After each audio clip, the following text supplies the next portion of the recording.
Thank you. We are just 37 days to Iowa, and Rudy Giuliani and Mitt Romney are taking each other on with new intensity.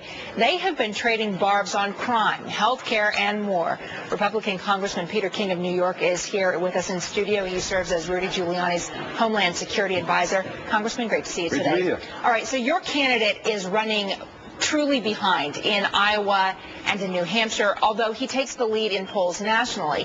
Have you just given up on Iowa? No, not at all. In fact, Rudy is going to be making a real effort in Iowa. Obviously, Governor Romney has to be the favorite in Iowa. He spent a lot of time out there. Rudy is making a big effort in New Hampshire. Overall, there's no doubt he's the front runner. Every state is on the table. He's going after all of them, and he expects to run very well in New Hampshire and Iowa. I mentioned here in the introduction to you that Mitt Romney and Rudy Giuliani have been trading some barbs back and forth.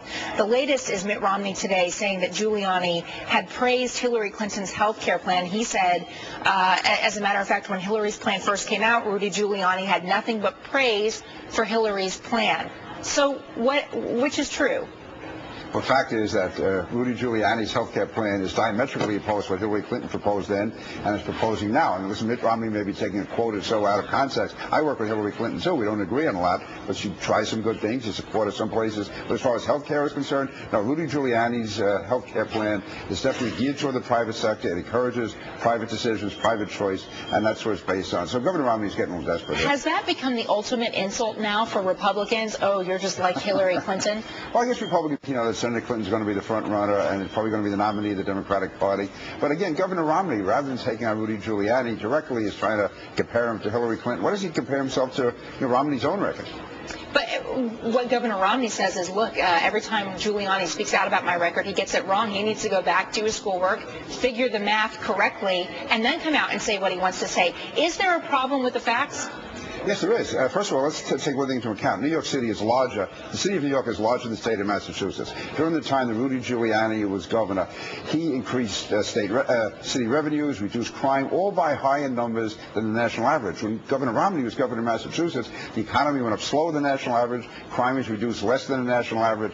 Governor Romney's record as governor does not come close to comparing with Rudy's record as mayor of New York, which he turned around. In fact, we want to talk about records. When Mitt Romney was running for the Senate in 1994, he said he'd be more of a gay rights advocate than Teddy Kennedy. Let's talk about Homeland Security because you are Rudy Giuliani's Homeland Security Advisor. Mitt Romney today is saying that it was taken out of context, the question that a man asked at a fundraiser about whether he would want to have a Muslim in his cabinet. And what Romney said is, look, I didn't say I would go out and specifically try to bring a Muslim onto my cabinet. Do you think that Rudy Giuliani would do so in the fight against terrorism? Would he specifically try to reach out to a Muslim for ideas on the war on terror?